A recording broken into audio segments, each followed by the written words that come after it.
Just minutes from Stowe Village, 856 Pucker Street pairs classic farmhouse character with the kind of thoughtful updates that make everyday living feel easy.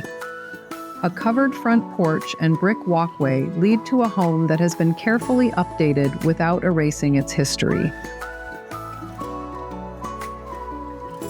Wide plank floors, built-ins, original woodwork, and a stone fireplace remain central to the experience.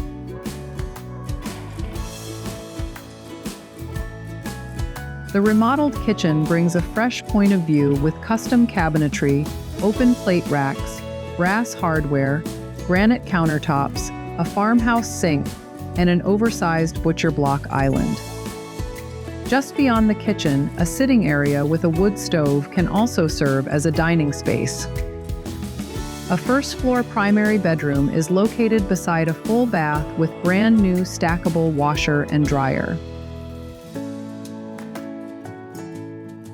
Upstairs are 3 additional bedrooms, a renovated 3-quarter bath, and a generous landing suited to reading, working, or simply creating another comfortable place to spend time. Outside, perennial gardens, a fenced area, a stone patio, and a fire pit extend the living space through Vermont's warmer months. Above the garage, a renovated apartment provides options for rental income, guests, or a separate workspace. Downtown Stowe is only minutes away, and Stowe Mountain Resort, Waterbury, Morrisville, and Interstate 89 are all within a convenient drive. At 856 Pucker Street, farmhouse character and practical updates come together in a location that makes it easy to enjoy Stowe year-round.